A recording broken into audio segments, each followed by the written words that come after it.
The harrowing disappearance of Kris, Kremers, and Lisanne Froon. This better be fucking interesting, alright? Or I'm gonna fucking shut you down like Twitter shut down the man himself.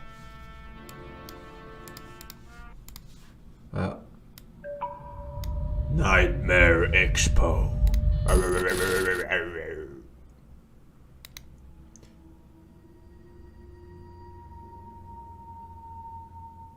Vacations to another country can be some of the best times of your life. Wow, that's beautiful. Where's this, do you think? Where is this? This looks like Miami. How did I know it was from Miami? You guys also say it's Miami. Why? I think it's from the fucking intro, Miami.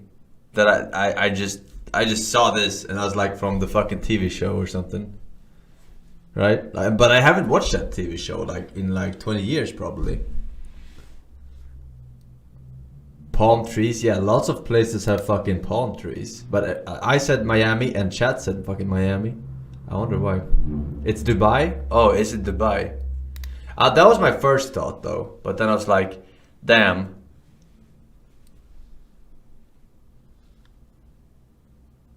Something didn't feel like Dubai about it, but I guess the architecture was the most telling.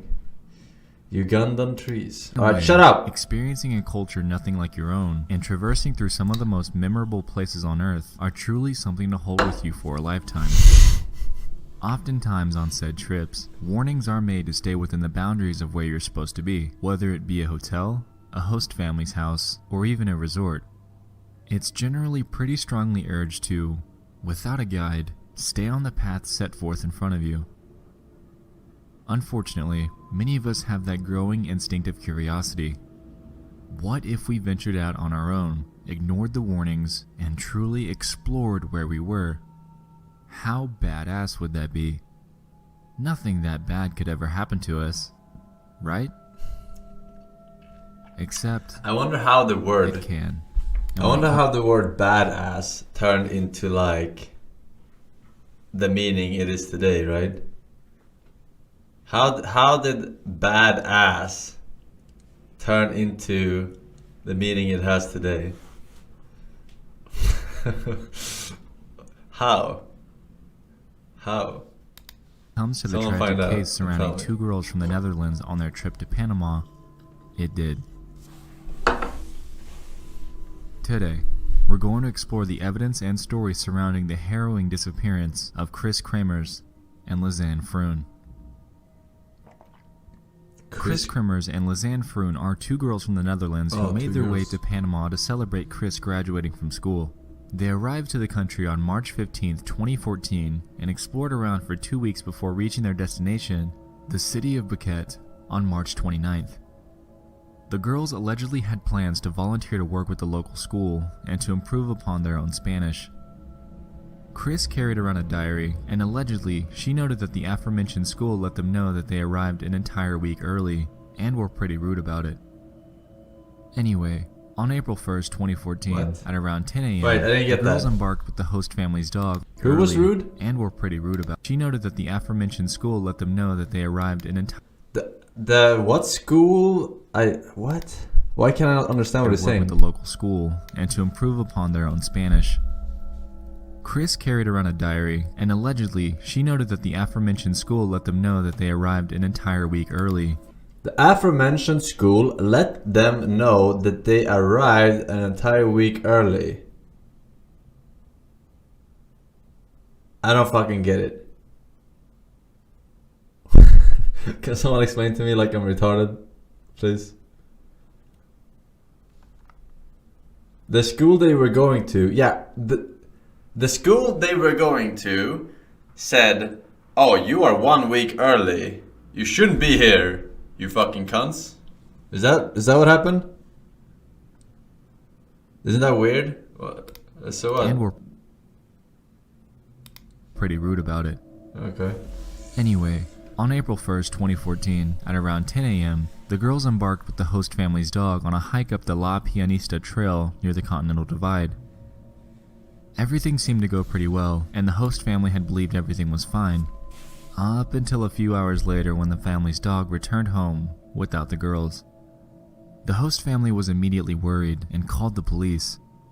Unfortunately, the National System of Civil Protection, or CINAPROC as they call it in the region, took the case very lightly and didn't take action for 4 whole days. During this time span, local residents and tour guides were assisting the family in searching for the missing girls themselves, since police lacked any sort of desire for immediate action. 4 days? What? I mean, okay, like 1 day, sure. Teenagers go out, you know, they do shit and then they come back a day later, whatever. But fucking 4 days? What the fuck? Once the search finally did start, officials were met with a huge roadblock. The girls didn't exactly tell anybody where they were going when they left, so search teams had little to go off of. The search then commenced, to no avail. Hours turned into days, days turned into weeks, and weeks turned into months, until June 9th of that same year when a Nagobi woman found a backpack and turned it into police. She had claimed that she found it on the riverbank of the Serpent River. Strangely, it was dry and packed well. Inside were 2 bras, 2 pairs of sunglasses, a small water bottle, Lisanne's camera, 2 smartphones, a passport, and $83. The police decided to investigate the call records and photos that were on the phones and camera, and what they found allowed them to start piecing together the puzzle. Allegedly, the girls had taken over 100 pictures on their venture. The strange part is, only about 10 of them were taken during the daytime. The remaining 90 plus were all at the late hours between 1 to 4 in the morning, and 87 of those remaining 90 show nothing but blackness. A lot of mystery surrounds the final image that the girls took, which was purportedly taken 8 days after the start of the hike. It shows some sort of rock formation or a trail. However, the orientation of the camera is debatable. Some people claim that it's a shot looking forward, down a trail, while others have stated that it could be pointing up a cliff. One huge mystery that I can't quite wrap my head around surrounds the timing of this photo. Let's think about it. The girls started their journey at around 10 a.m. on April 1st. This photo was taken on April 8th. Presumably by this point in time, the girls, to our knowledge, had minimal amounts of water on them due to the contents that were found in the backpack. How would either of them be alive at this point to take this photo? The human body can go anywhere from 7 to 10 days without water, with 10 days being on the less common end of the spectrum. These girls have been out in the jungle all of this time, presumably exhausting themselves while trying to find their way back home. How did they make it this long? It's just a question that hasn't ever escaped my mind since the first time I took a look at this photo and learned of the timestamp. Anyway, I digress. The reason for the photo is largely unknown, but say one of the girls did take it, along with all 87 of the other pitch black photos. A theory is that they could have been lighting up the path in front of them in order to save their phone batteries so they could use that to check for a signal. That actually ties into my next segment of the story. The phones. Police were able to extract the call records from their devices and... What's the difference in taking a photo with a flash or tapping your flashlight on and off in terms of battery save?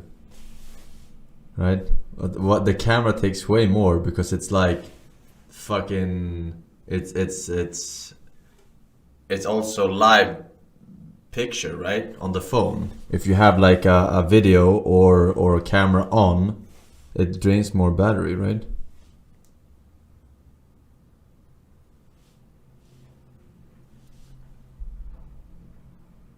They probably didn't have flashlights on their phone. What is this, fucking 1990?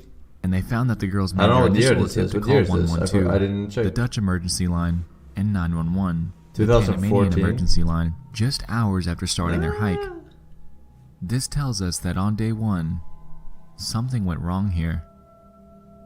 Throughout the course of time from April 1st through April 6th, the girls would make intermittent attempts at early morning or late night hours to power on their phones to check for a signal before powering them off again shortly after. One strange thing to note here is that after April 6th, Multiple incorrect PIN attempts were entered into the iPhone, and police had determined that a successful PIN was never entered again from this point forward. Oof. That fact right there is strange to me, and I have two theories to discuss here. Backing up to the photos, I wanted to make one quick point. Police had found that the file names of the images were numbered starting at 499. For instance, their first image was 499, their second image was 500, so on and so forth. One strange part about this is that they could never find image 509. We have over 100 images that were left on the camera, and the only image that is missing is conveniently the one between the final daytime image and the first nighttime image. Why, through all of this, would the girls be concerned with deleting any image from their phone, especially while in a situation like this? That would be the absolute last thing I'd ever be thinking of doing. Investigators were never able to recover the photo, and they had determined that it wasn't deleted through the camera itself. Jumping back to the PIN numbers again, what if there was a third party involved? There very well could have been someone else in these woods, following the girls and trying to potentially murder them. Say this third party was successful, they could be potentially trying to wipe information. I mean, he had a fucking week to murder them if he was following them in the fucking jungle. 509. Now, before you grill me on this theory, hang tight because I have something to back this up shortly. Anyway, the other theory that I have surrounding this is the idea that Kris was either unconscious or dead due to injury or other natural causes and left her iPhone with Lisanne. Lisanne likely didn't know the password to it and made multiple guess attempts at getting into it, potentially to try to make more phone calls or use the flashlight. Since she realized that it was hopeless, she powered it back off and never turned it on again. Back to the investigation. Locals had found Lisanne's shorts upstream from where the backpack was found, and this is where the inconsistencies and glaring holes of police mismanagement come into play. The official story is that the shorts were found neatly folded on a rock. However, according to the guide that found them, they were in an eddy on a river near a monkey bridge. Accompanying these shorts, the locals claimed that they found Kris's boot with her foot still in it and a fragment of Lisanne's pelvis, which appeared to be sun-bleached. They also found multiple bone fragments that belonged to the two girls. However, there were 3 fragments out of all of these that were undetermined. With the photos in hand, the shorts found, and the bones identified, the police had determined that Kris had fallen off a nearby monkey bridge and either went unconscious or dead, and Lisanne had left to go to find help. Since her backpack contained nothing of true use, she ditched it nearby, and with that, her shorts, since they could have been chafing her. On the way back, she used the camera to take photos of the blackness to light up the trail in front of her, and during that trek back, exhausted or injured herself and passed away. Solved, right? No. Well, this story is highly contested due to extreme police mismanagement. Allegedly, no tourist girl would fucking throw her backpack away randomly for energy, like saving energy, being efficient. They would bring that shit. They don't know shit about fucking found on the backpack. However, the dehydration and saving energy. They have their fucking phones and shit in there. Of course, also, they're not gonna ditch as that we said randomly before, to survive. Cineproc took That's 4 their whole life. entire days to begin the search mission, and as we know, the first 24 hours are the most vital part of any search and rescue. There's also one other thing. Remember that theory that I had earlier about a third party being involved? Let's gather our evidence that supports that really fast. Why not First, fucking we have a missing 10 image hours? 509, which conveniently bridges the gap between the last daytime and first nighttime image. We have a backpack that was found on a riverbank that was completely dry and well packed. We also have some bone fragments that are belonging to a third party. There are unidentified fingerprints on the backpack. And lastly, both bodies completely decomposed and were broken apart after just 9 weeks between April and June? Something seems strange here. I say this because just last year, a girl named Catherine Yohannet was visiting the same region of Panama and was brutally strangled to death by her own shirt while she was hiking in the region. To date, only one teen suspect has been identified in the case. What if this same person has something to do with the strange disappearances of Kris and Lisanne? It really is strange to me, and something about this case, particularly with the final night image, doesn't add up to me. The tragic death of Kris Kremers and Lisanne Froon is truly a mystery, and I hope that someday some actual answers can be found with this case. While there's much speculation surrounding the possibility of a third party being involved, this very well could be a simple case of going hiking unprepared, getting lost, and dying due to lack of food or water, combined with the possible injury. While we may never truly know where these girls went, or what transpired on those presumably endless 10 days of agony, we can always speculate with the evidence that we do currently have.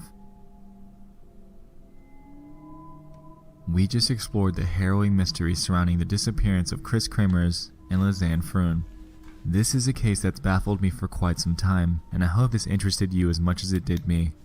If you have any theories or any evidence that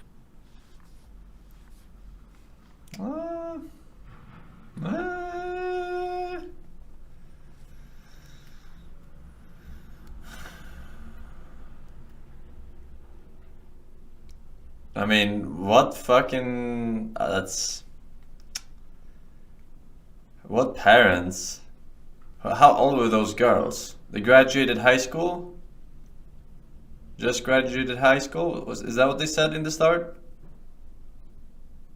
Or graduated elementary school? It's like 18 or 19. Maybe you're 19. Oh, 21. 22. Wait, what the fuck? You graduate that late? No, only one of them graduated. That's what they said. But the other one might already have graduated. Huh. I'm impressed that the dog managed to find his way back though, right?